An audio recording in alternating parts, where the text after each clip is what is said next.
Bago tayo magumpisa sa ating istorya, i-click mo muna ang subscribe button. Baka isa ka sa maging maswerteng subscriber ngayong araw dahil namimili tayo ng subscriber na seswertihin at mabibigyan ng regalo. At i-comment mo naman kung taga saan ka at anong oras ka nanonood na yon dahil baka mamaya ang susunod na mabanggit sa ating kwento ay kapareho ng bayan mo, kapareho ng buhay mo o kapareho ng pinagdaanan mo. Sa gitna ng Makati nakatayo ang pinakamalaking musali ng Venerasyon National Bank, isang institusyong kilala sa buong bansa dahil sa laki ng pondo, dami ng branches at pangalan ng pamilyang nagtakag nito. Sa labas, kumikislap ang salaming pader nito kapag tinatamaan ng araw. Sa loob, malamig ang hangin, malinis ang sahig at tahimik ang bawat opisina na parang walang problema sa mundo. Ngunit sa pinakamataas na palapag ng gusaling iyon, may isang lalaking hindi mapakali kahit nasa harap niya ang napakaraming papeles ng tagumpay. Si Celestino Veneracion, 39 na taong gulang, kasalukuyang CEO ng Venerasyon National Bank.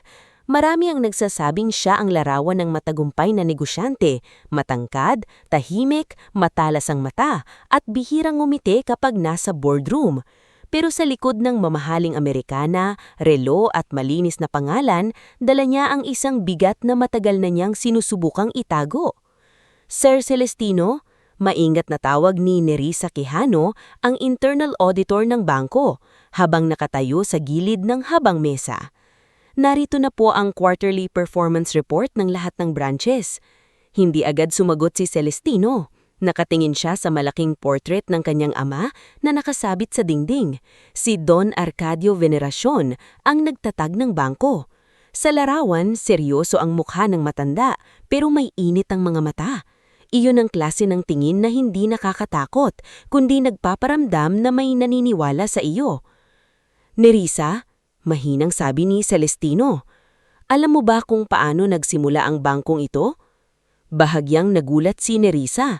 Sa lumang opisina po sa Santa Cruz, sir, iyon po ang nasa company history. Tumanggo si Celestino, pero hindi siya ngumiti. Hindi lang iyon, nagsimula ito sa isang maliit na mesa, 2 upuan, at isang bakal makahon kung saan inilalagay ng tatay ko ang ipon ng mga tindera sa palengke. Sabi niya noon, ang unang perang pumasok sa bangko namin ay hindi galing sa mayaman. Galing iyon sa isang magtatahong na nag-ipon ng barya. Saglit na natahimik si Nerissa. Lumapit si Celestino sa bintana. Mula sa taas, tanaw niya ang mga maliliit na tao sa ibaba. Mga empleyadong nagmamadali, mga sidewalk vendor, mga driver na nakapila sa traffic, mga ordinaryong taong halos hindi makita mula sa tore ng mga mayayaman. Noong bata ako, pagpapatuloy ni Celestino, dinadala ako ni Papa sa mga branches, hindi para turuan akong pumirma ng tseke o makipag-usap sa investors. Dinadala niya ako roon para makinig. Naalala niya ang isang umagang hindi niya malilimutan. 25 taong gulang siya noon, nakasuot lang simpleng polo at lumang sapatos. Kasama niya si Don Arcadio sa isang maliit na branch na nooy bagong bukas. May isang matandang babaeng nanginginig ang kamay habang inaabot ang passbook. Arcadio, sabi ng matanda noon, ito lang ang ipon ko, pambilisan na ng kabaong ko pagdating ng panahon. Ingatan mo ha? Imbis na matawa, tumayo ang ama ni Celestino at yumuko ng bahagya. Aling Sabel, sabi ni Don Arcadio, kapag ang isang tao ay nagtiwala ng ipon niya sa amin kahit 100 piso lang yan, para sa amin parang milyon ng halaga niyan. Hindi dahil sa halaga ng pera, kundi dahil sa bigat ng tiwala. Mula noon, paulit-ulit itinanim sa isip ni Celestino ang aral na iyon.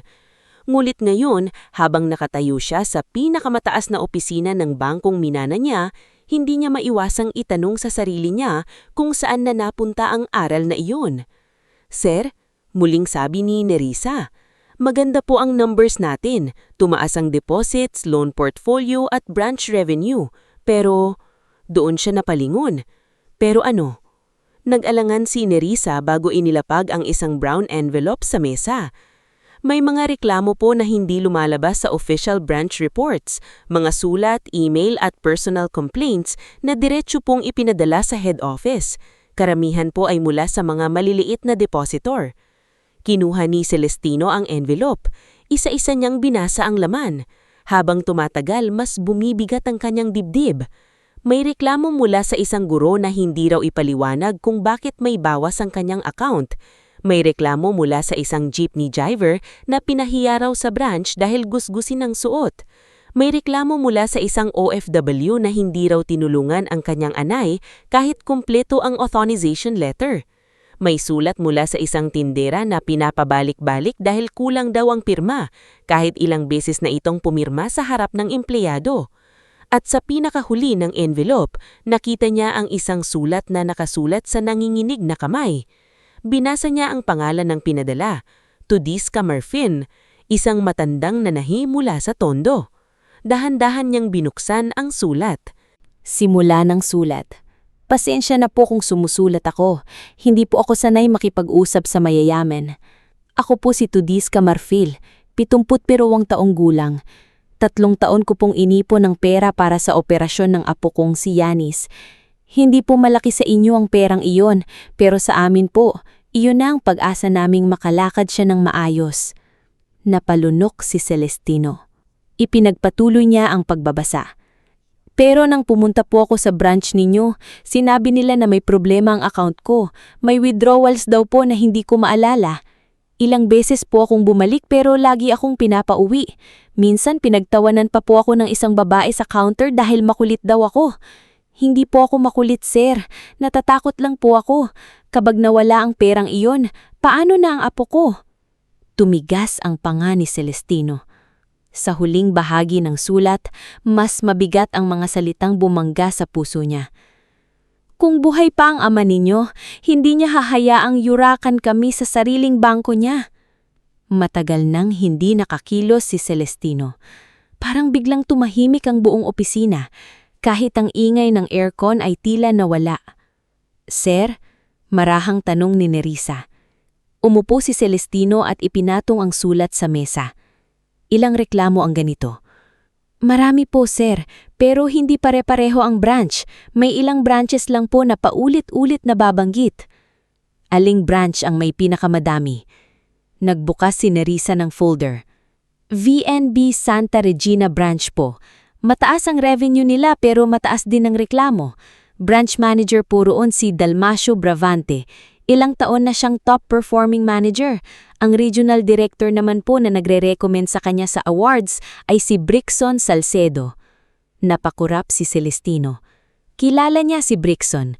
Palaling maayos magsalita, laging may dalang charts at palaging ipinagmamalaki ang Santa Regina branch bilang modelo ng aggressive growth. May proof ba tayo ng wrongdoing? Tanong ni Celestino. Wala pa pong sapat, sagot ni Nerissa. Puro reklamo pa lang at kapag iniimbestigahan, lagi pong may paliwanag ang branch. Human error, misunderstanding, incomplete documents, customer confusion. Customer confusion. Malamig na ulit ni Celestino. Madaling sabihin yan kapag mahirap ang nagrereklamo. Sa labas ng opisina, kumatok ang matagal ng driver ng pamilya, si Orlante Yigot. May dala siyang kape, tulad ng ginagawa niya noon pa kay Don Arcadio. Pasensya na po, sir. Kape ninyo. Tumanggo si Celestino. Salamat, Orlante. Napansin ni Orlante ang mga sulat sa mesa. May problema po ba, sir? Hindi agad sumagot si Celestino. Matagal ng kasambahay, driver at minsang tagapayo ng pamilya si Orlante. Siya ang naghatid kay Don Arcadio sa unang branch. Siya rin ang nagmaneho sa libing nito. Orlante, sabi ni Celestino, sa tingin mo ba nagbago na ang bangko natin? Tumingin si Orlante sa kanya, hindi bilang empleyado, kundi bilang matandang nakakita sa kanyang paglaki. Sir, maingat niyang sagot. Ang gusali po, lumaki. Ang kita, lumaki. Pero minsan po kapag masyado ng mataas ang opisina, hindi na naririnig ang iyak sa baba. Tumama ang mga salitang iyon sa dibdib ni Celestino. Kinagabihan, hindi siya umuwi agad. Nanatili siya sa opisina hanggang halos wala ng tao sa floor. Binasa niya ulit ang bawat reklamo. Inilatag niya ang mga pangalan, petsa at branch. Paulit-ulit lumilitaw ang Santa Regina branch.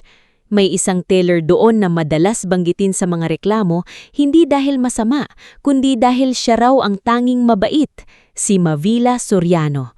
May isang janitress din na nagngangalang Imelda Vios na ayon sa isang customer ay palaging umaalalay sa mga matatanda sa pila. Pero sa kabila ng mabubuting taong iyon, mas nangingibabaw ang pangalan ni Dalmacio, Ferona at ilang opisyal na tila nagtapahirap sa ordinaryong tao.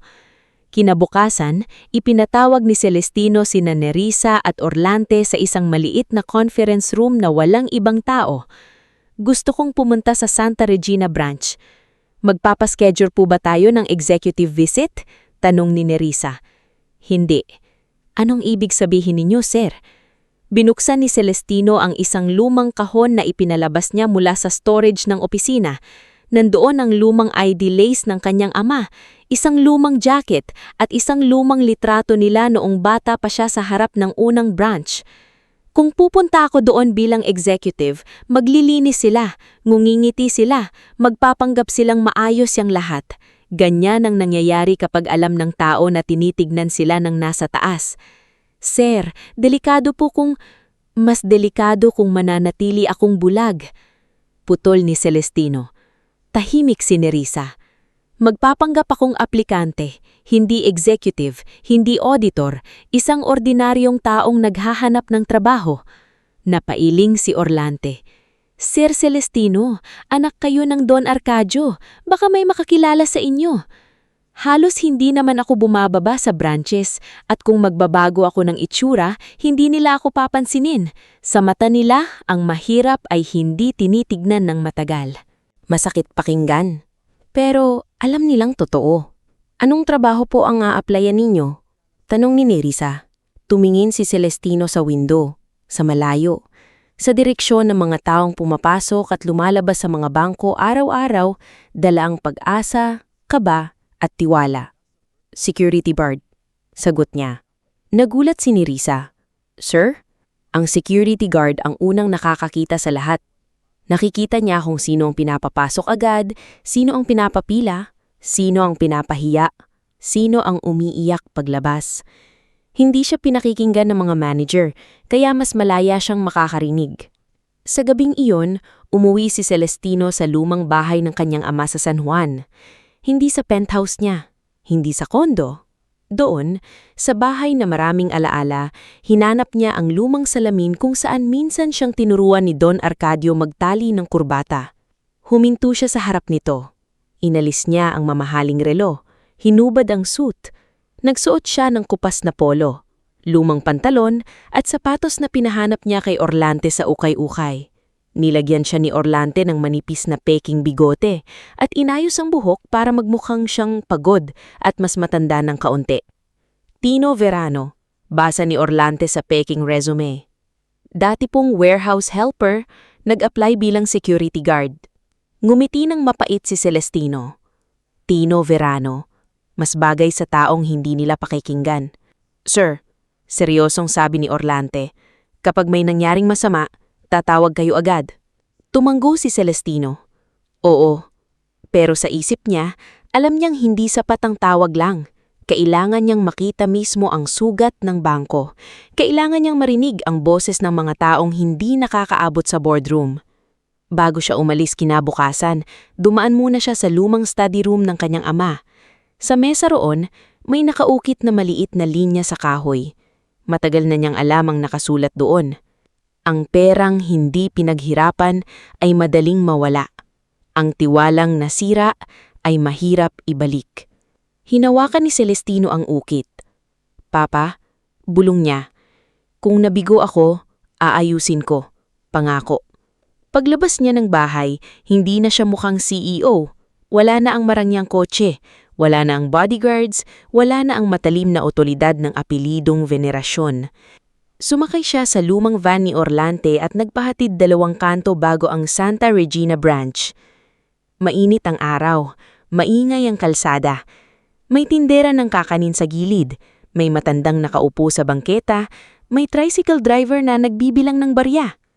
Sa unang pagkakataon matapos ang maraming taon, naglakad si Celestino papunta sa sariling bangko na hindi kinikilala ng kahit sino. Bitbit niya ang folder ng kanyang peking resume. Suot niya ang simpleng damit, nakayuko siya ng bahagya, parang aplikanteng siya na inanghusgahan bago pa makapagsalita. Sa harap ng malaking salaming pinto ng Santa Regina branch, huminga siya ng malalim.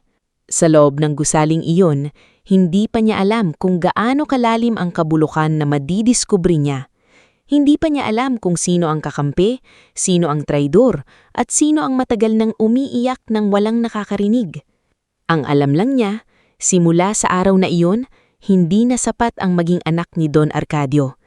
Kailangan niyang patunayan na karapat-dapat pa rin siyang magdala ng pangalang Venerasyon. Maagang-maaga pa lang ay nakatayo na si Celestino Veneracion sa kanto malapit sa VNB Santa Regina branch. Ngulit sa araw na iyon, walang nakakakilala sa kanya bilang CEO. Wala siyang suot na mamahaling relo, walang malinis na coat, walang driver na bumababa para buksan ang pinto.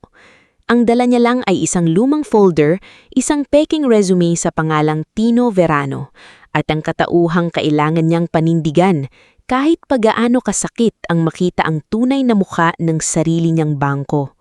Habang papalapit siya sa branch, napansin agad niya ang haba ng pila sa labas.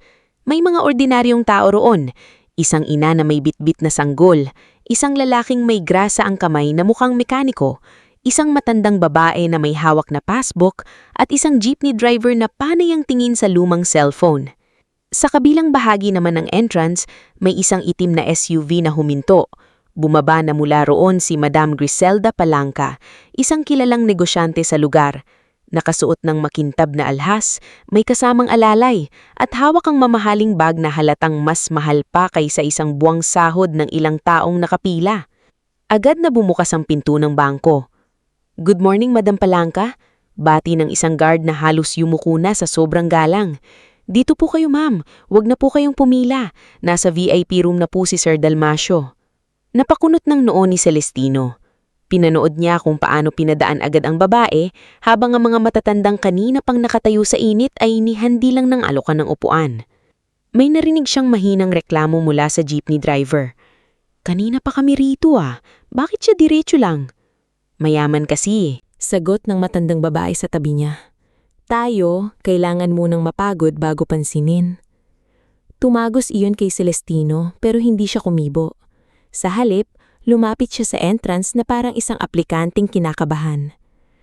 Bago pa siya makapasok, hinarang siya ng head guard na si Ramil Togaro. Malaki ang katawan nito, makapal ang bigote, at may tinging tila sinusukat ang halaga ng tao base sa itsura ng sapatos. "Oh, saan ka?" Matigas na tanong ni Ramilto. "Mag-a-apply po sana," magalang na sagot ni Celestino. Pilit pinapalalim at pinapababa ang boses. "Security guard po, sinabihan po ako na may bakante." Tinignan siya ni Ramilto mula ulo hanggang paa. Tumigil ang tingin nito sa luma at gasgas niyang sapatos. "Security guard?" Ulit nito, sabay ningisi. "Baka janitor ang hanap mo. Tignan mo naman ang itsura mo. Parang ikaw pa ang kailangang bantayan para hindi magnakaw ng aircon." May ilang taong nakarinig at napatingin. Ramdam ni Celestino ang hiya na pilit na gustong ipatikim sa kanya ng guard. Kung siya ang totoong CEO sa oras na yun, isang utos lang ay kaya niyang tanggalin si Ramilto, pero pinigilan niyang sarili. Kailangan niyang maramdaman ang nararamdaman ng mga tao na araw-araw na inaapi sa sariling institusyon niya. "Pasensya na po," mahinang sabi niya. "Nandito lang po ako para maghanap buhay." Mas lumaki ang ningisi ni Ramilto. "Maghanap buhay? Sa bangko? Baka mamaya ikaw pa ang babantay dito pero ikaw mismo walang laman ng bulsa." Tumawa ang isa pang guard sa gilid, si Kerdan Muli, batang guard na tila natututo sa maling yabang ni Ramilto. "Boss Ramil, baka mamaya pag pinag-uniforma natin yan, mas mahal pa ang uniforme kaysa sa dala niyang gamit," biro ni Kerdan. Hindi sumagot si Celestino. Hinayaan niyang malunod sa sariling kayabangan ang mga ito. Sa isip niya, isinulat na niya ang unang obserbasyon. Ang pinto ng bangko ay hindi lang nagbubukas at nagsasara para sa seguridad. Nagiging unang hukuman nito kung saan hinuhusgahan ng tao base sa damit. Maya-maya, may lumapit na babae na nakasuot ng simpleng uniforme ng Johnny Cres. May edad na ito, ngunit malinis ang ayos at maamo ang mukha. Siya ay si Imelda Villos, 12 taon nang nagtatrabaho sa branch. Ramil, kung aplikante siya, papasukin mo na, baka mainitan pa sa labas, mahinahong sabi ni Imelda. Inirap si Ramil to. Ikaw na naman, Imelda, lahat na lang kinakaawa mo. Hindi namang awa ang tawag doon, sagot ni Imelda. Respeto lang. Saglit na matahimik si Celestino. Sa dami ng lamig na sinalubong sa kanya, ang simpleng salitang respeto ay parang isang basong tubig sa disyerto. Pinapasok siya ni Ramilto, pero bago siya tuluyang makapasok, binulungan siya nito. Makinig ka, Tino ba pangalan mo? Dito, hindi sapat ang bait. Kailangan marunong kang sumunod. Kahit mali, kapag utos ng boss, gawin mo. Tinandaan iyon ni Celestino. Sa loob ng branch, mas malinaw niyang nakita ang pagkakaiba ng mundong nasa papel at mundong nasa realidad. Malinis ang sahig, mabango ang hangin, maganda ang ilaw, ngunit sa likod ng maayos na itsura, ramdam niya ang tensyon sa mga empleyado. May teller na nakangiti sa customer pero nanginginig ang kamay. May loan officer na takot tumingin sa pinto ng manager's office. May assistant na halos tumakbo kapag tinawag sa loob. Dinala si Celestino sa maliit na waiting area sa likod, kung saan naghihintay ang ilang aplikante. Wala pang 9 na minuto roon, narinig ng sigaw ng isang babae sa counter. Sir, pabalik-balik na po ako. Sabi niyo nung isang linggo kumpleto ng papeles ko. Reklamo ng isang matandang lalaki. Napalingon si Celestino. Ang nagsasalita ay si Mang Otniel Cabading, ang jeepney driver na nakita niya sa pila kanina. Pawis na pawis ito, may hawak na brown envelope at halatang pinipigilan ng inis. Sa kabilang side ng counter, ang malamig na mukha ni assistant manager na si Verona Lacsina. Maganda ang postura nito, planchado ang blazer at pulang-pula ang lipstick, ngunit ang mga mata nito ay matalim at walang pasensya. Mang Otniel, sabi ni Verona, kung hindi ninyo maintindihan ng requirements, hindi problema ng bangko yan. Hindi porket nagmamakaawa kayo, ibig sabihin aaprubahan namin ang loan ninyo. Hindi po ako nagmamakaawa, ma'am, sagot ng matanda. Humihingi lang po ako ng malinaw na sagot. Pang-down lang po sana sa bagong makina ng jeep. Matagal na po akong depositor dito. Depositor? Ngumisi si Verona. Magkano naman ang laman? Baka mas malaki pa ang perang nasa alkansya ng anak ko. May ilang customer ang napayuko. Si Celestino naman ay nanigas sa kinauupuan. Ang ganitong klase ng pagmamaliit ay hindi makikita sa report. Hindi ito lumalabas sa revenue chart. Pero dito nagsisimula ang pagkasira ng tiwala. Bago pa makasagot si Mang Otniel, ay isang teller ang lumapit. Siya ay si Mavila Soriano, ang babaeng nabanggit sa mga reklamo bilang tanging maosay makitungo. Ma'am Verona, Maingat niyang sabi. Ako na po ang mag-a-assist kay Mang Otniel. May kulang lang po talaga na isang form pero pwede ko naman pong tulungan punan. Matalim siyang tiningnan ni Verona. Mavila, kung gusto mong maging social worker, umalis ka sa bangko. Hindi charity institution ito. Namula ang mukha ni Mavila pero hindi siya umatras. Hindi naman po charity ang pagtulong magpaliwanag, ma'am. Saglit na nagkatiginan ng dalawa. Ramdam ni Celestino na may matagal ng tensyon sa pagitan nila. Si Mavila, bagamat takot, ay may natitirang tapang. Si Verona naman ay sanay na ginagamit ang posisyon para patahimikin ang mas mababa sa kanya. Sa huli, umismid si Verona at umalis. Lumapit si Mavila kay Mang Otniel. Tay, dito po tayo. Tingnan natin ng maayos. Salamat, hiha. Mahina nitong sabi. Kung lahat lang sana ng tao dito, gaya mo. Hindi nakaligtas kay Celestino ang lungkot sa mukha ni Mavila. Parang sanay na itong makakita ng ganitong pang-aapi pero pagod na ring lumaban mag-isa. Makalipas ang ilang minuto, lumapit si Imelda kay Celestino dalang isang basong tubig at pandesal na nakabalot sa tissue. Kain ka muna, iho, sabi nito. Mukha kang hindi pa nag-aalmusal. Nagulat si Celestino. Ay, wag na po, nakakahiya. Walang nakakahiya sa gutom, sagot ni Imelda. Mas nakakahiya yung may pagkain ka pero hinahayaan mong magutom ang katabi mo. Kinuha ni Celestino ang pandesal. Sa simpleng tinapay na iyon, naalala niya ang ama niya. Ganon din magsalita si Don Arcadio. Simple, pero may bigat. "Kayo po ba matagal na rito?" tanong ni Celestino. 12 taon na, sagot ni Imelda habang pinupunasan ng isang maliit na mesa. "Nakita ko na lahat dito. May umiyak, may nawala ng pera, may napromote, may tinanggal, may yumaman, may lalong nabaon. Bakit po kayo nananatili?" Huminga ng malalim si Imelda. "May anak akong pinag-aaral, at saka kahit ganito rito, may mga taong kailangan ng kahit kaunting kabutihan. Kapag walang natirang mabait sa lugar na malamig, mas lalong ginawin ng mga kawawa." Tahimik na napatingin si Celestino sa kanya. Hindi niya alam kung paano nitong nagagawang magsalita ng ganon matapos ang ilang taong hindi pinapansin. Maya-maya, tinawag na siya para sa interview. Dinala si Kerdan sa opisina ni Dalmacio Bravante, ang branch manager. Pagpasok ni Celestino, unang tumambad sa kanya ang napakaraming plaque sa dingding. Top performing branch, highest deposit growth, best regional sales, excellence in client acquisition. Sa likod ng malaking mesa, nakaupo si Dalmacio, lalaking nasa late 40s, makinis magsalita, makintabang sapatos, at may ngiting hindi umaabot sa mata. "So," sabi ni Dalmacio habang hawak ang resume, "Tino Verano, warehouse helper ka raw dati." "Opo, sir." "Bakit ka umalis?" "Nagsara po ang pinapasukan ko." "May pamilya?" "Wala po." Tinaasan siya ng kilay ni Dalmacio. "Mas mabuti, walang istorbo. Dito kailangang laging available. Kapag pinapapasok ka ng overtime, papasok ka. Kapag may pinapabantayan sa iyo, babantayan mo. Kapag may pinalalayas, palalayasin mo. Maliwanag?" "Opo, sir." Dumating si Verona at sumandal sa gilid ng mesa. Siya ba ang aplikante? Parang ang hina naman ng dating. "Murang sahod, murang dating," sagot ni Dalmacio, sabay tawa.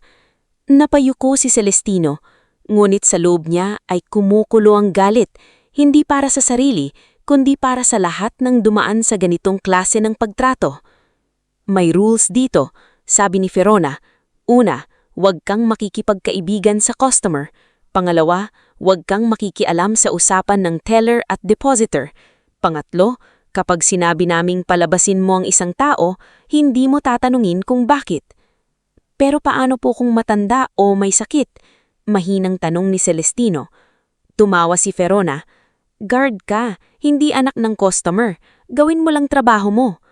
Nakita ni Celestino kung paano napangiti si Dalmacio sa sagot ni Verona. Yon ang klase ng pamamalakad na unti-unting pumapatay sa luluwa ng isang institusyon. Pagkatapos ng interview, pinapasirma siya sa probationary papers. Kulang daw sila ng tao kasi biglang nag-resign ng dating guard. Kapag tinanong niya kung bakit umalis, agad sumabat si Ramilto na nasa pinto. Mahina ang sikmura, hindi kinaya ang trabaho.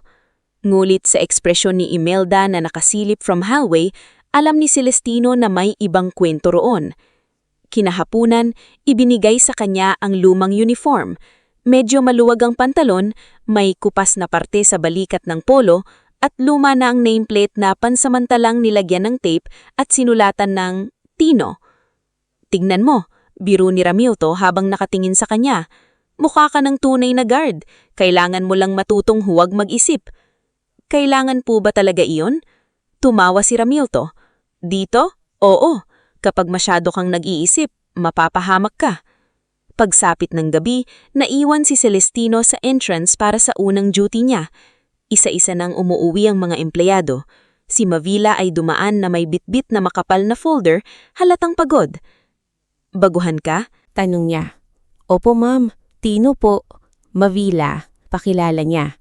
"Mag-ingat ka rito, Tino. Hindi lahat ng nakangiti sa loob, mabuti."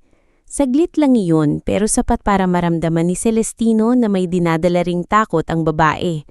Pagkalis ni Mavila, nakita niya si Imelda sa loob, mag-isang naglilinis ng sahig. Kahit pagod, inayos pa rin nito ang mga upuan sa waiting area, lalo na ang para sa mga senior citizen. "Bakit ninyo pa po inaayos iyan? Sarado na," tanong ni Celestino.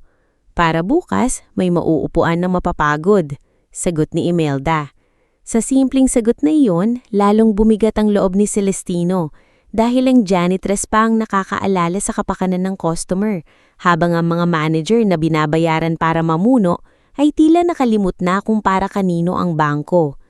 Nang tuluyang magsara ang branch, tumayo si Celestino sa harap ng salaming pinto. Sa refleksyon nito, nakita niya ang sarili, hindi CEO, hindi tagapagmana, kundi isang ordinaryong guard na walang kapangyarihan sa mata ng mga taong nasa loob. Ngunit iyon ang kailangan niya. Dahil sa unang araw pa lang niya sa Santa Regina branch, malinaw na ang isang bagay. Hindi simpleng reklamo ang kinakaharap niya. May kultura ng pangmamaliit, takot at pananahimik na matagal nang namuo sa bangkong minsang itinayo ng kanyang ama para sa mga taong walang ibang sandigan kundi tiwala.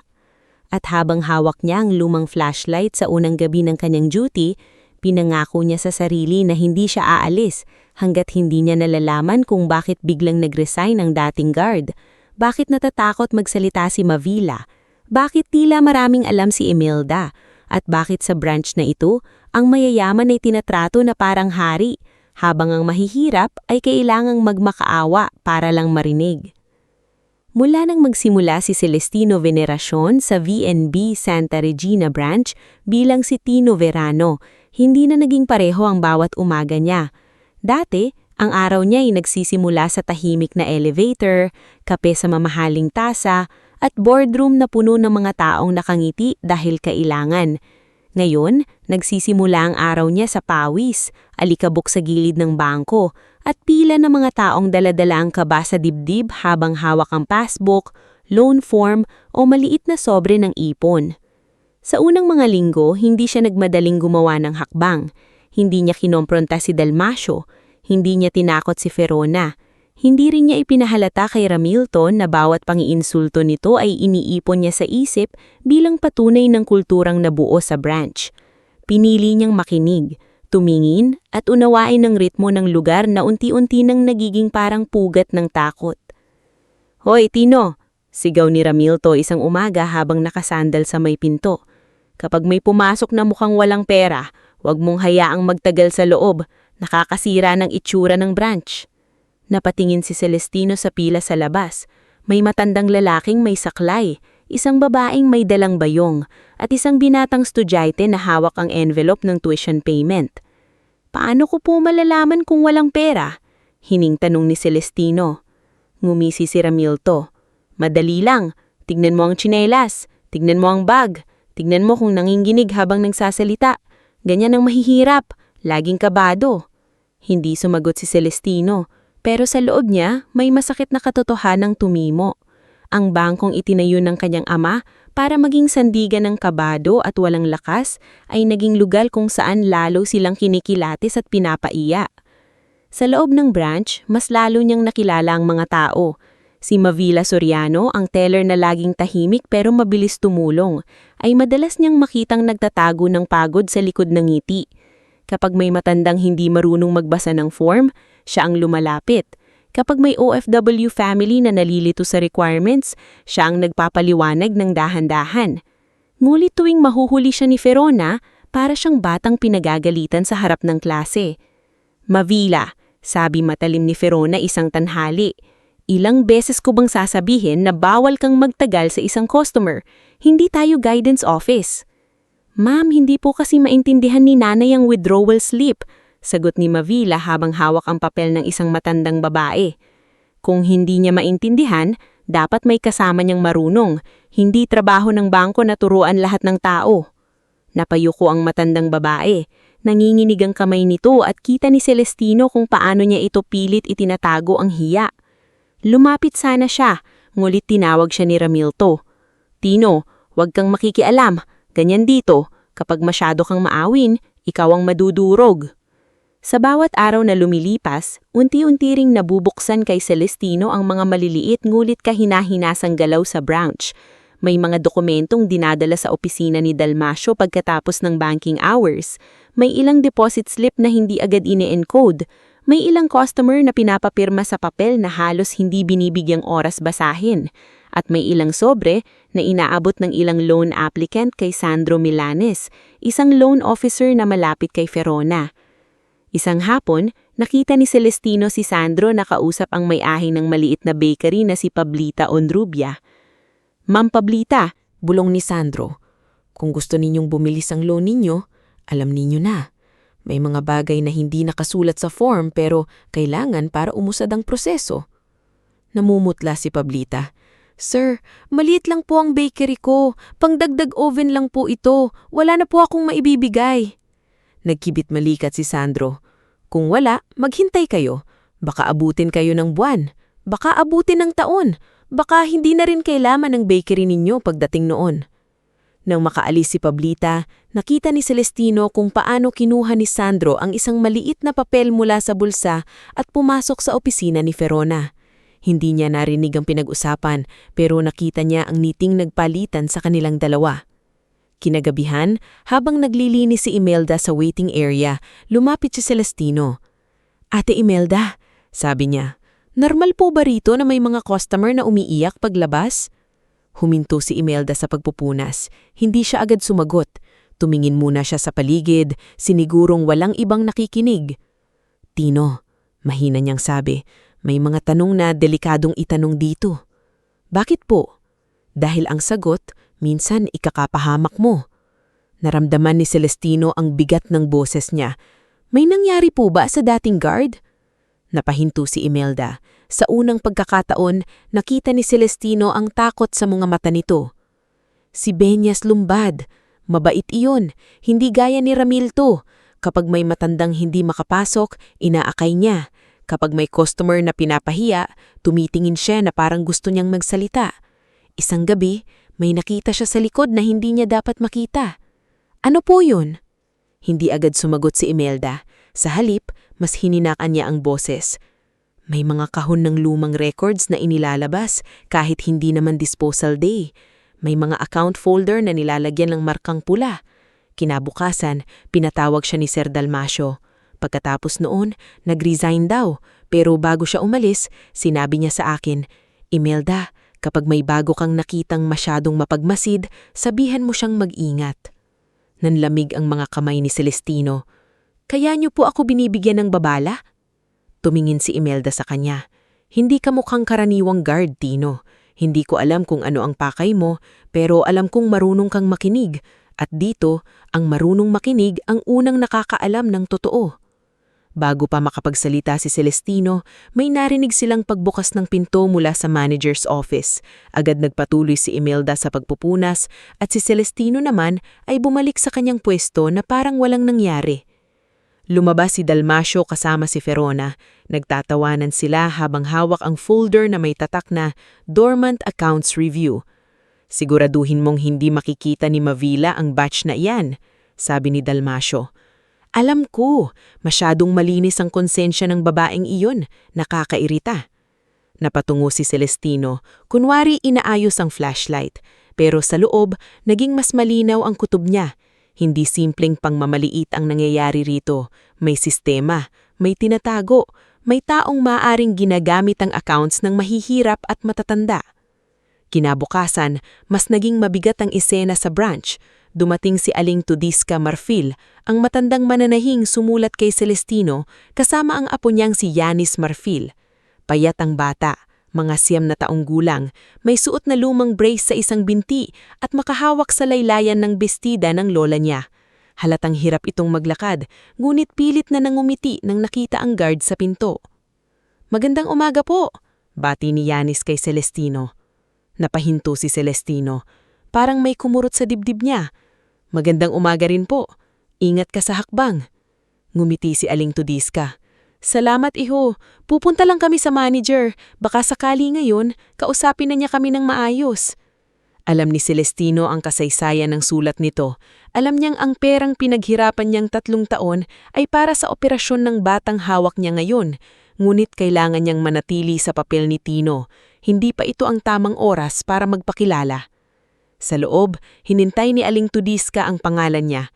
1 oras, 2 oras, 3 beses siyang lumapit sa counter at 3 beses siyang pinalikpasayo sa upuan.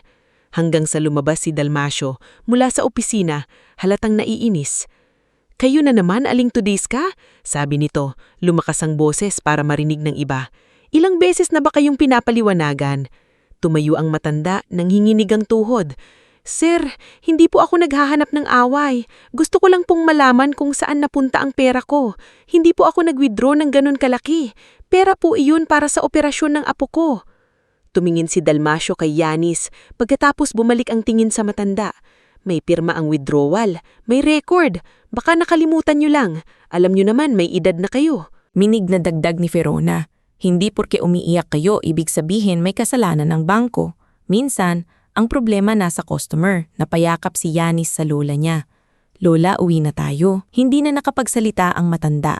Dahan-dahan siyang umupo, hawak ang lumang passbook na parang iyon na lang ang natitirang patunay na hindi siya nagsisinungaling. Doon halos mabasag ang pagpipigil ni Celestino, ngunit pinili niyang manatili. Kung sasabog siya ngayon, maaring may maparusahan, pero hindi mabubunyag ang ugat ng lahat. Nang gabing iyon, pagkatapos magsara ng branch, nagkunwari si Celestino na iniikot ang likod ng hallway para tingnan ang kandado sa fire exit. Ang totoo, napansin niyang may ilaw pa sa opisina ni Dalmasio. Bahagyang nakabukas ang pinto. Mula sa loob, naroon sina Dalmasio, Verona at isang pamilyar na boses, si Brixon Salcedo, ang regional director. Tumigil si Celestino sa gilid ng hallway. Hindi siya huminga ng malalim, hindi siya kumilos. Nakinig siya. "Hindi pwedeng umabot sa main audit ang problema sa Marfil account," sabi ni Brixon. "Masyado nang makulit ang matanda, naayos na namin ang paper trail," sagot ni Verona. "May pirma, may withdrawal slip, may teller code." "Kanino nakapangalan ng teller code?" tanong ni Brixon, saglit na katahimikan. Pagkatapos, narinig ni Celestino ang pangalan, Mavila Soriano. Sabi ni Dalmasio, madali siyang isabit kung kailangan. Siya ang kilalang tumutulong sa matatanda. Kapag sinabi nating siya ang nag-process at nagkamali, maniniwala sila na nigas ang buong katawan ni Celestino. "Paano ang bagong guard?" tanong ni Verona. "Napapansin ko masyadang mapagmatid ang tino na iyon," tumawa si Dalmasio. "Kung kailangan, siya ang gawin nating kasabwat. Mahirap lang yon. Walang lalaban para sa kanya. Sabihin nating siya ang kumukuha ng impormasyon sa customer at ipinapasa kay Mavila." "Good," sabi ni Brixon.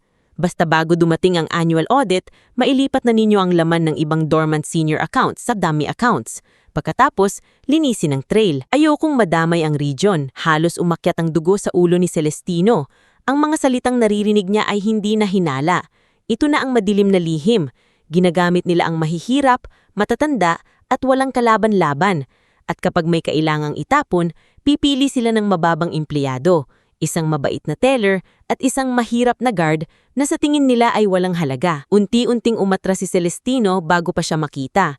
Sa labas ng hallway, kinuha niya ang lumang cellphone na ginagamit niya bilang tino. Ngunit sa ilalim ng casing nito, may nakatagong secure line na direktang konektado kay Nerissa Quijano. Tumunog ito ng 2 beses bago sumagot si Nerissa. "Sir?" Mahinang tanong nito. Hindi agad sinagot si Celestino. Pinilit niyang pakalmahin ang sarili. "Nerissa?" Bulong nga. "Simulan mo na ang silent investigation. Kailangan ko ng full audit trail ng Santa Regina branch, lalo na dormant accounts, senior accounts, teller overrides, at lahat ng transaksyon na dumaan sa approval ni Dalmasio Bravante, Verona Lacsina, at Brixon Salcedo." Natahimik si Nerissa sa kabilang linya. "Sir, may nahanap na po ba kayo?" Tumingin si Celestino sa saradong pinto ng manager's office. Sa loob, patuloy ang mahinang tawanan ng mga taong ginawang negosyo ang takot ng mahihirap. "Hindi lang nahanap," sabi niya. "Narinig po mismo." "Magpapakilala na po ba kayo?" Pumikit si Celestino. Naalala niya si Aling Tudiska, si Yanis, si Mavila, si Imelda, si Mang Otniel, si Pablita. Lahat sila ay bahagi ng katotohanan na kailangang iligtas hindi sa pamamagitan ng galit, kundi sa pamamagitan ng ebidensya na hindi matatakasan. "Hindi pa," marining niyang sabi niya.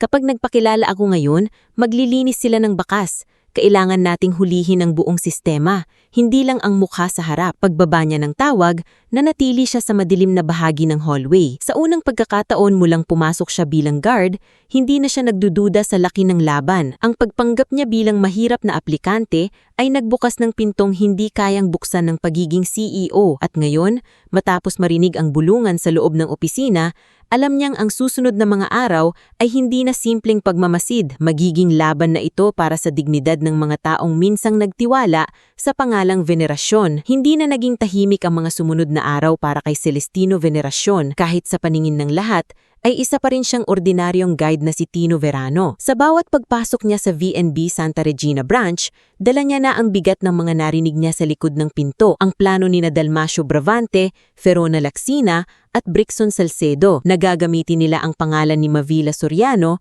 at pati siya para takpan ang matagal ng pagnanakaw sa accounts ng mahihirap at matatanda. Ngunit hindi siya nagpadala sa galit. Yun ang unang aral ng kanyang ama. Kapag galit ang nangunguna, nadudulas ang katotohanan. Kaya kahit gusto niyang pasukin ang opisina ni Dalmacio at ipaalam na kaharap nila mismo ang may-ari ng bangko, pinili niyang maghintay. Pinili niyang ipunin ang ebidensya na hindi kayang baliktarin ng sinuman. Tuwing gabi, pagkatapos magsara ng branch, nagiging mas mapagmasid si Celestino. Hawak niya ang lumang flashlight, umiikot siya sa hallway, vault entrance, customer area, at likod ng records room. Sa unang tingin, mukha lang siyang guard na sumusunod sa routine, pero bawat oras, bawat galaw ng mga empleyado, bawat folder na inilalabas pagkatapos ng opisyal na oras, tinatandaan niya. Isang gabi, nakita niyang pumasok si Ferona sa records room, kasama si Sandro Milanes, ang loan officer na dati niyang naririnig na nanghihingi ng pampabilis. Sa loan application,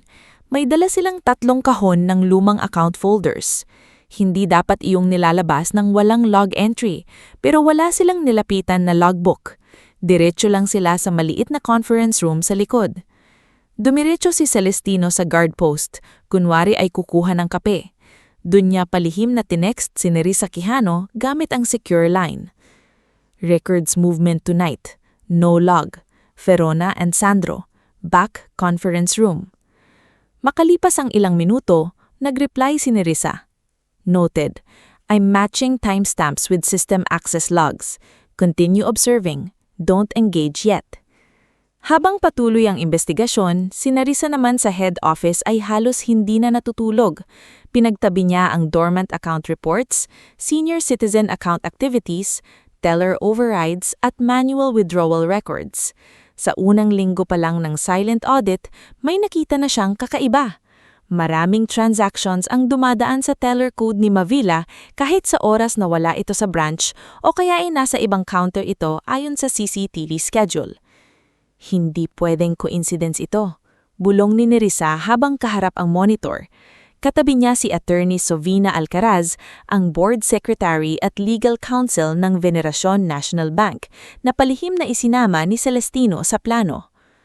Kung ginagamit ang teller code niya, sabi ni Attorney Sovina, ibig sabihin may access ang ibang tao sa credentials niya o may gumagawa ng manual override gamit ang approval ng mas mataas. Dalmacio and Ferona, mahinang sabi ni Nerissa.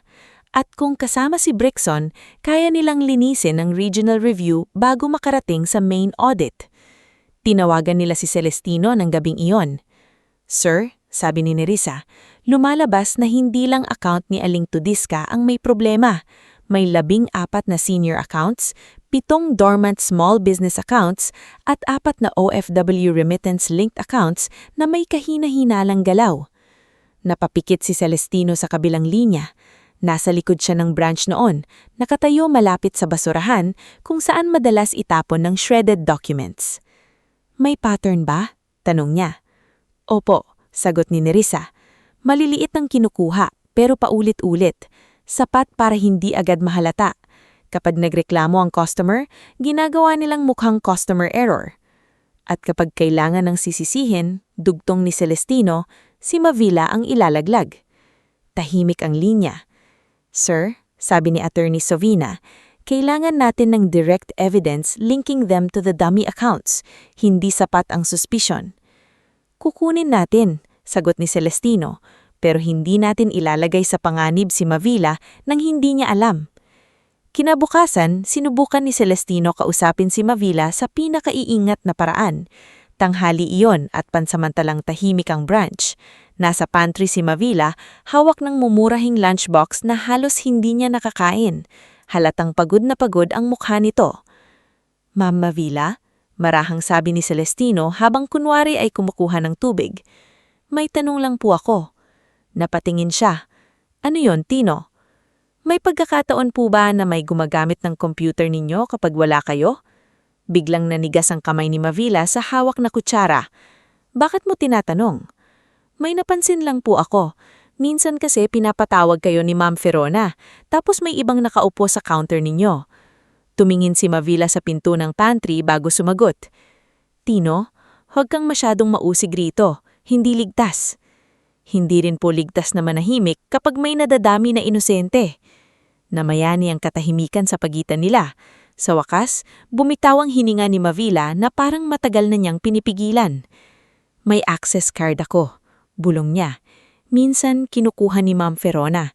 Sinasabi niya kailangan lang sa reconciliation.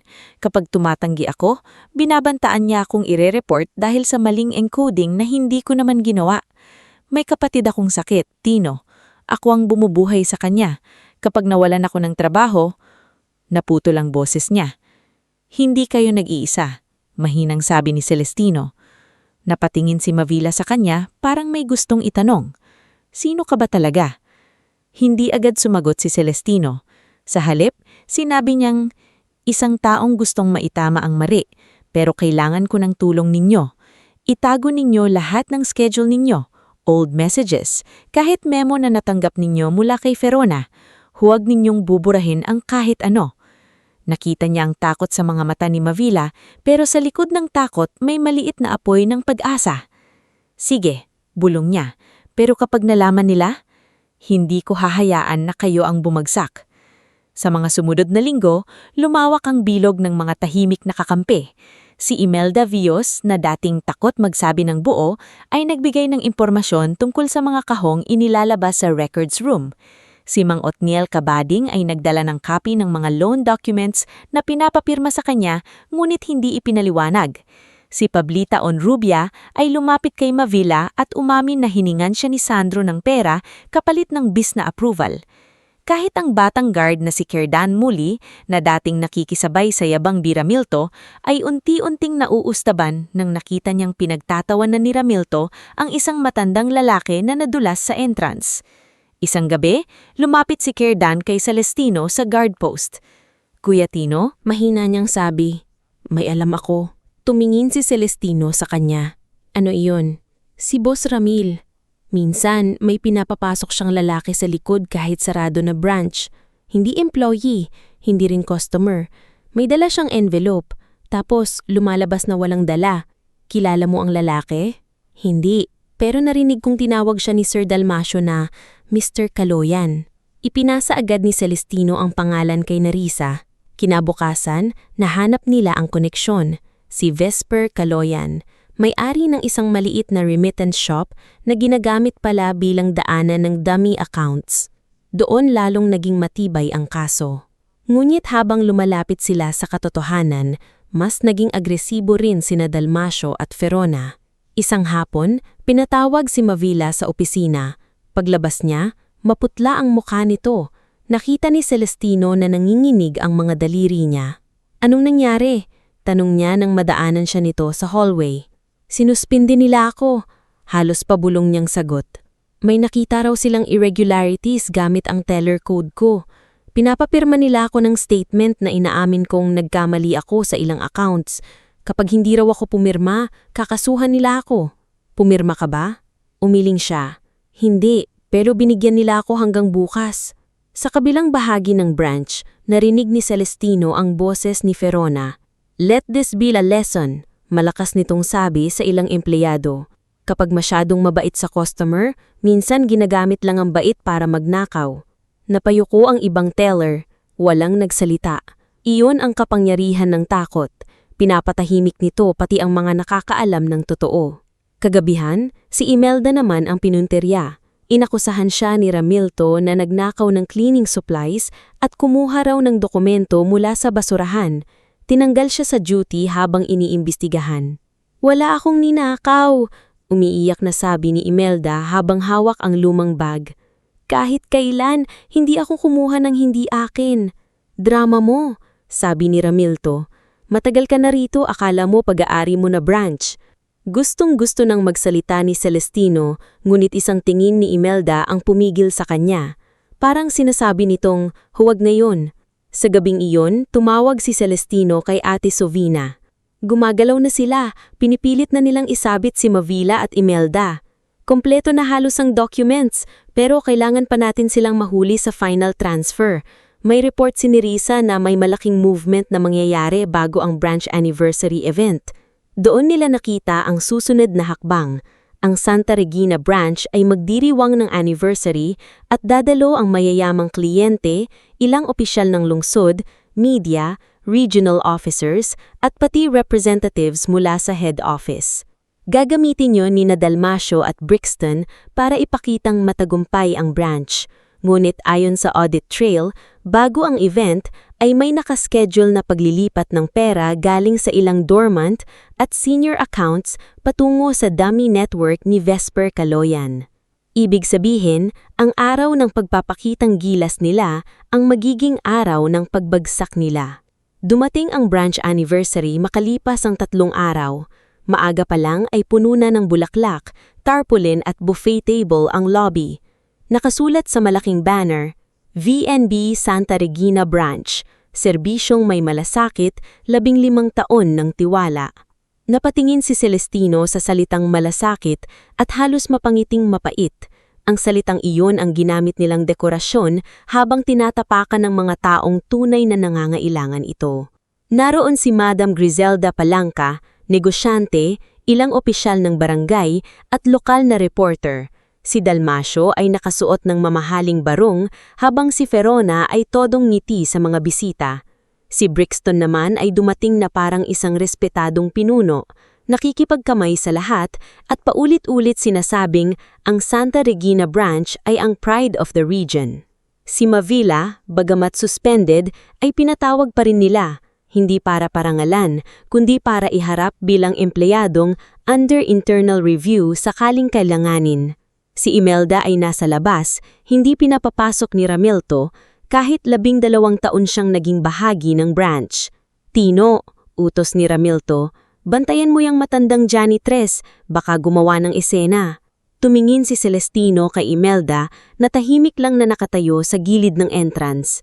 Ate Imelda, mahina niyang sabi, konting tiis na lang. Hindi niya alam kung naintindihan nito pero tumungdo si Imelda na parang nagtitiwala. Nagsimula ang programa. Umakyat sa maliit na stage si Dalmasio. Mga minamahal naming kliyente, sa loob ng 15 taon, pinatunayan ng branch na ito na ang tiwala ay bunga ng sipag, integridad at dedikasyon. Palakpakan ang mga bisita.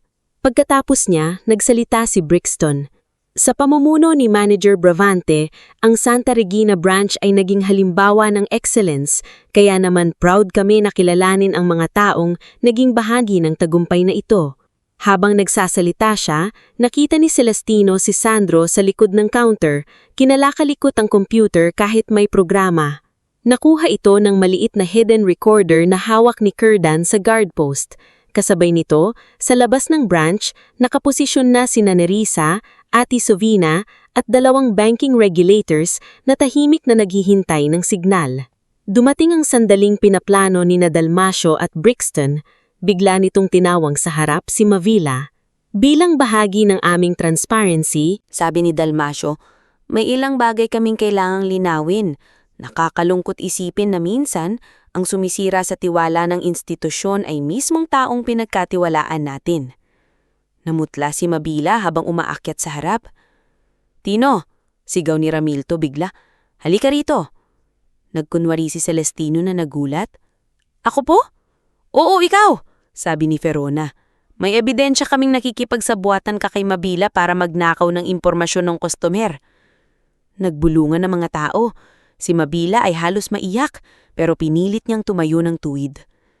Hindi totoo yan, nanginginig niyang sabi. Manahimik ka, singhal ni Ferona. Lumapit si Dalmasio kay Celestino, may ngiti sa labi. Akala mo ba hindi ka namin napapansin, Tino?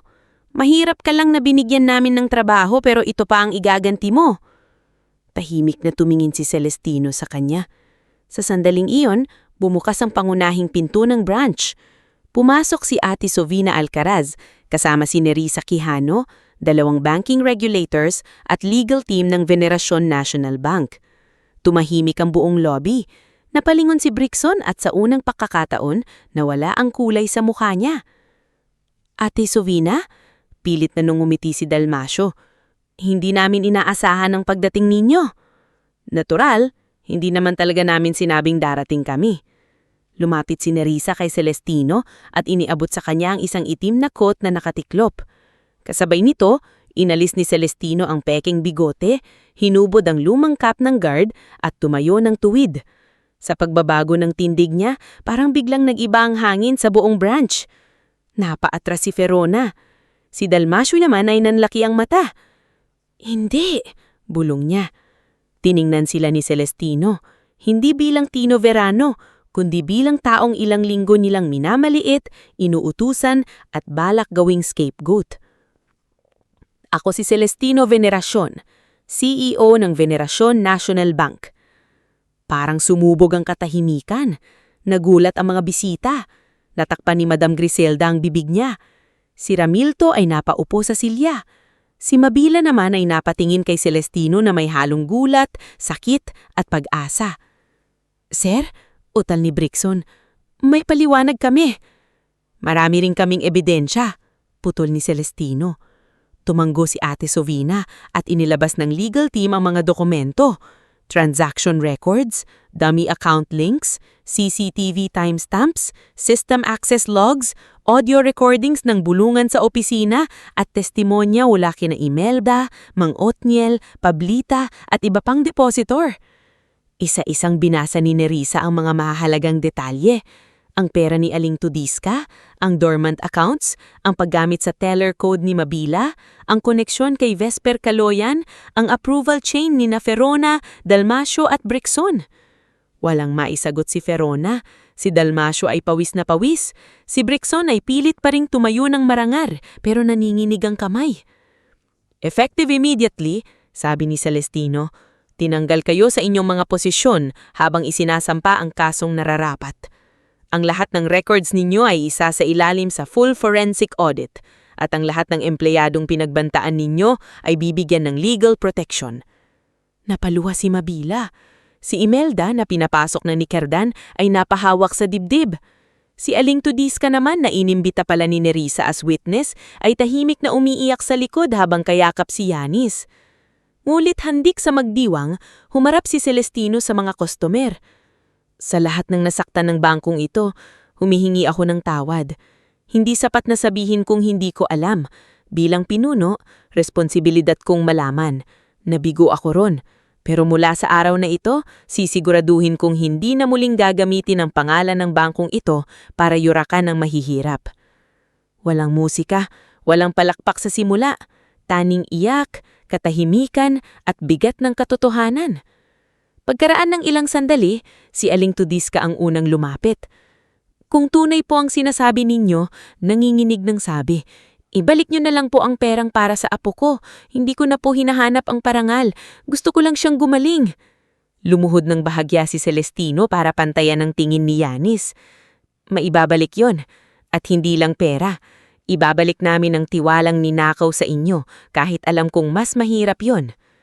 Sa labas, habang inilalabas sina Dalmasio, Verona, Sandro, Ramilto at Brixon para sa formal na investigasyon, nagsimulang dumating ang mas maraming tao na noon pa pala may reklamo.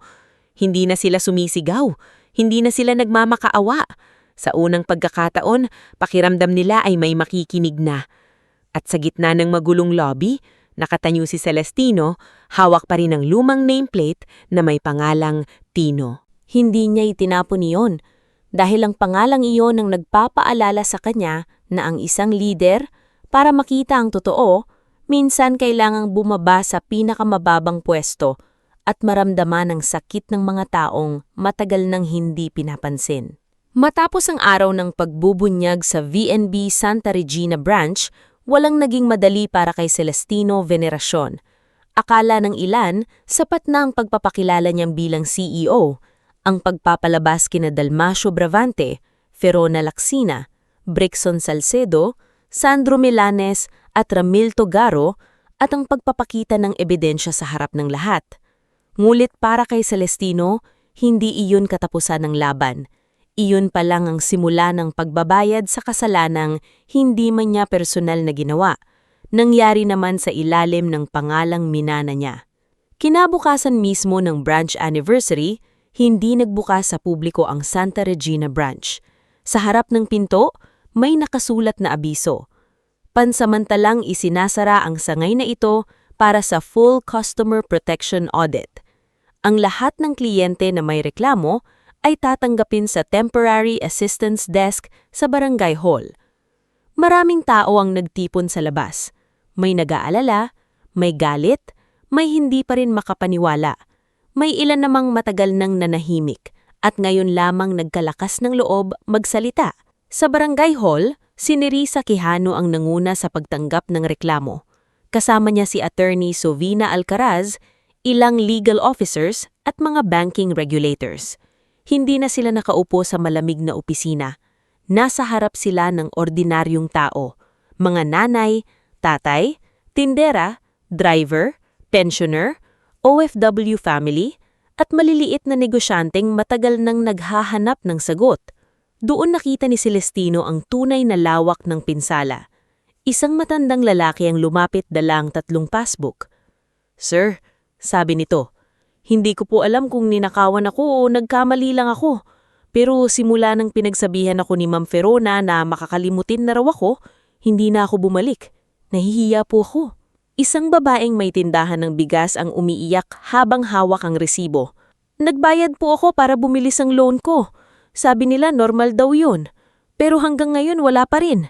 Isang OFW na bagong uwi mula Qatar ang halos mapaupo sa galit. 5 taon akong nagpadala sa nanay ko, tapos sasabihin nila walang record ang ibang deposits? Sir, dugo at pawis ko iyon. Sa bawat kwento, hindi sumasabat si Celestino. Hindi siya nagdadahilan. Hindi niya sinasabing, "Hindi ko alam." Dahil sa puntong iyon, alam niyang ang pinakamahalagang magagawa niya ay makinig ng buo. Sa isang tabi, tahimik na nakaupo si Aling Tudesca Marfil kasama ang apo niyang si Yanis. May dala pa rin siyang lumang tela at karayom na para bang kahit nasa gitna siya ng imbestigasyon, sanay pa rin siyang magtrabaho habang naghihintay. Lumapit siya ni Celestino. "Aling Tudesca," mahinang sabi niya. "Na-trace na po ang pera ninyo." Napatingin ng matanda. "Totoo po ba?" "Opo, nailipat sa dummy account gamit ang peking authorization. Kayo po ay walang kasalanan. Ibabalik namin ang buong halaga kasama ang danyos. At ang operasyon ni Yanis, sasagutin ng Bank Assistance Fund." Napahawak si Aling Tudesca sa dibdib. Si Yanis naman ay napatingin kay Celestino na parang hindi makapaniwala. "Makakalakad na po ba ako ng maayos?" tanong ng bata. Lumuhod ng bahagya si Celestino para pantayan ng bata. "Tutulungan naming maoperahan, Yanis, pero ikaw ang lalaban para gumaling." Tumanggo si Yanis at sa unang pagkakataon mula nang nakita siya ni Celestino, lumiwanag ang mga mata nito. Sa mga sumunod na buwan, tuloy-tuloy ang imbestigasyon. Napatunayang gumagamit sina Dalmasio at Ferona ng access ng ibang empleyado para ilipat ang pera mula sa accounts ng mga matatanda, dormant accounts at maliliit na depositors. Si Brixon naman ang nagtatakip ng irregularity sa regional reports kapalit ng parte sa perang dumadaan sa dummy network ni Vesper Caloyan.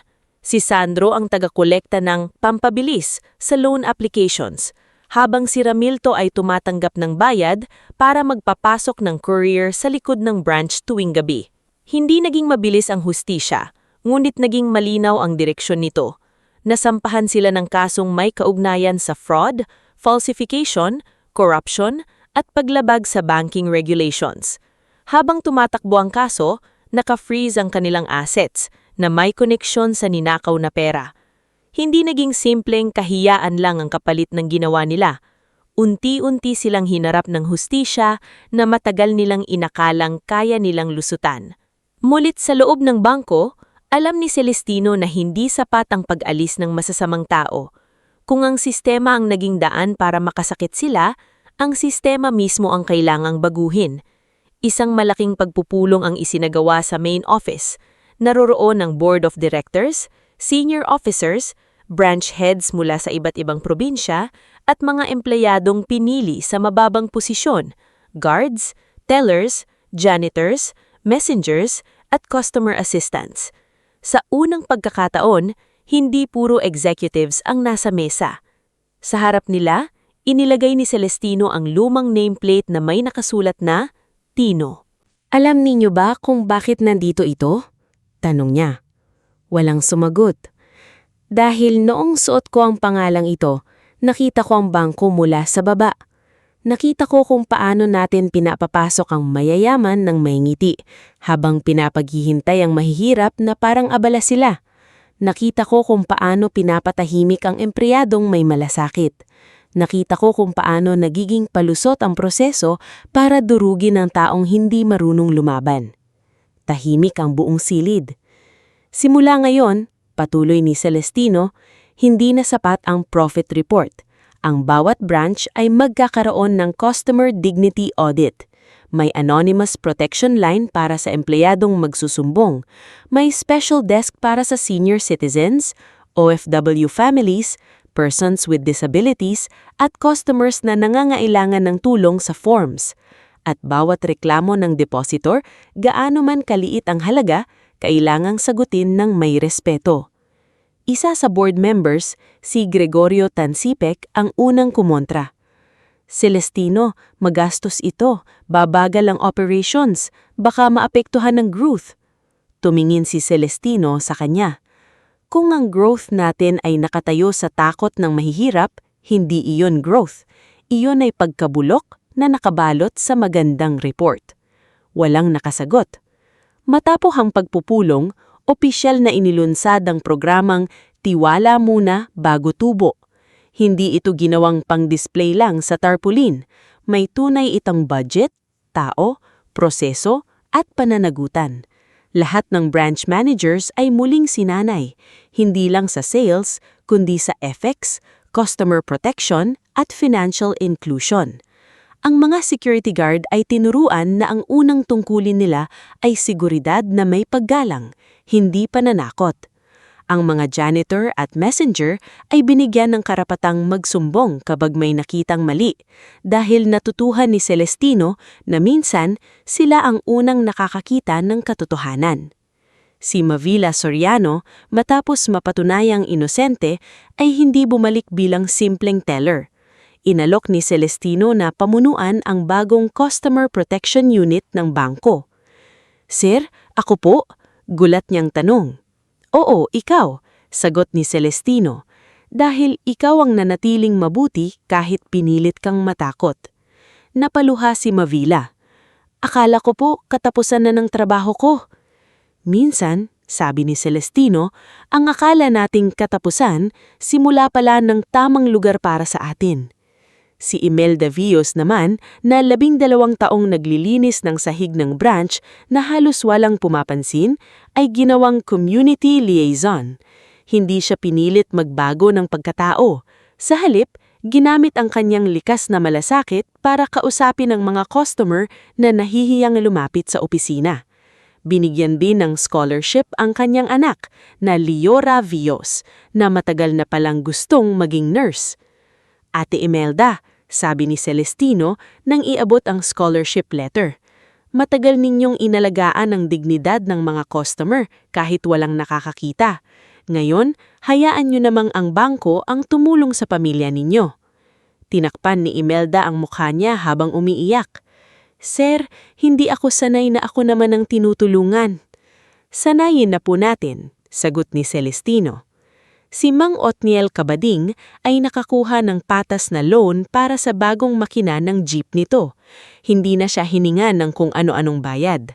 Tinulungan siya ni Mavila na ayusin ang documents, at makalipas ang ilang buwan, nakita ni Celestino ang jeep nito na may bagong pintura at may maliit na nakasulat sa likod, "Tiwala ang puhunan." Si Pablita Onrubia naman ay nakapagpatayo ng pangalawang oven sa bakery niya. Tuwing umaga, nagpapadala siya ng tinapay sa assistance desk ng Santa Regina branch, hindi bilang bayad, kundi bilang pasasalamat.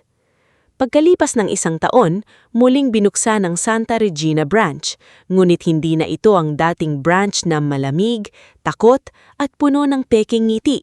Sa entrance, may upuan para sa matanda, may malinaw na guide sa wika na madaling maintindihan, may customer help desk na hindi nang mamaliit, may malaking salamin pa rin ang pinto, ngunit ngayon, tila hindi na ito pader sa pagitan ng mayaman at mahirap.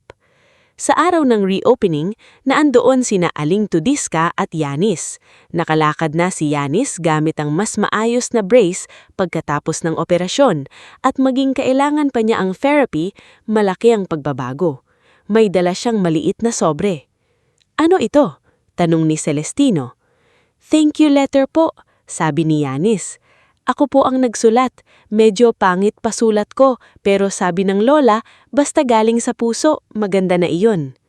Ngumiti si Celestino. "Tama ang lola mo." Lumapit din si Mavila, ngayon ay nakasuot na ng bagong ID bilang head ng Customer Protection Unit. Kasama niya si Imelda na abala sa pagtulong sa isang matandang lalaki na pumila sa tamang counter. Si Curdan Muli naman ay nanatili bilang guard, ngunit iba na ang tindig niya. Hindi na siya nangaasar. Siya ang unang bumabati sa customer. "Good morning po, Nay," sabi ni Curdan sa isang matandang babae. "Dito po tayo sa senior lane. Alalay po ako." Napatingin si Celestino sa kanya at bahagyang tumango. Natuto rin ang binata. Sa gitna ng seremonya, hindi nagbigay si Celestino ng mahabang talumpati. Sa halip, tumayo siya sa harap ng mga tao at nagsalita ng simple. "Ang bangkong ito ay minsang naging lugar ng takot para sa iba sa inyo. Hindi namin mabubura ang nangyari sa pamamagitan ng ribbon cutting. Ngunit araw-araw, sa bawat tamang serbisyo, sa bawat perang na ibabalik, sa bawat taong pinapakinggan, sisikapin naming patunayan na nagbago na kami." Tumigil siya at tumingin sa paligid, sa mga customer, empleyado, guards, tellers, janitors at ordinaryong taong bumubuo sa tunay na mukha ng bangko. "Hindi pera ang pinakamahalagang iniingatan ng bangko," dagdag niya, "tiwala. At kapag nasira iyon, hindi sapat ang sorry. Kailangang itong pagtrabahuan habang buhay." Makalipas ang ilang buwan, dumami ang branches na sumunod sa bagong sistema. Bumaba ang reklamo, tumaas ang tiwala. Hindi kasing bilis ng dati ang growth sa papel, ngulit mas matibay, mas malinis, mas makatao. Isang gabi, bumalik si Celestino sa lumang bahay ng kanyang ama sa San Juan. Dala niya ang nameplate na Tino at ang thank you letter ni Yanis. Pumasok siya sa study room ni Don Arcadio at inilapag ang 2 bagay sa mesa. Muli niyang hinawakan ng ukit sa kahoy. Ang perang hindi pinaghirapan ay madaling mawala. Ang tiwalang nasira ay mahirap ibalik. "Papa," mahinang sabi ni Celestino, "hindi ko na ibalik lahat sa isang araw, pero nagsimula na kami." Sa labas ng bintana, tahimik ang gabi, ngulit sa puso ni Celestino may kapayapaang matagal niyang hindi naramdaman. Hindi dahil tapos na ang lahat ng problema, kundi dahil alam niyang hindi na siya bulag sa mga ito. At sa Santa Regina branch, kinaumagahan, may isang matandang babae na pumasok para magdeposito ng 200 piso. Hindi siya pinagtawanan, hindi siya pinahiya. Inalayanan siya ng guard, tinulungan siya ng teller, nginitian siya ni Imelda, at mula sa opisina sa gilid, nakita iyon ni Mavila at tahimik na napangiti. Sa pagkakataong iyon, ang 200 piso ay hindi maliit na halaga. Ito ay patunay na ang bangkong minsang natutong yumaman ay muli ring natutong makinig, magpakumbaba at magbantay hindi lamang ng pera, kundi ng dignidad ng bawat taong nagtiwala rito.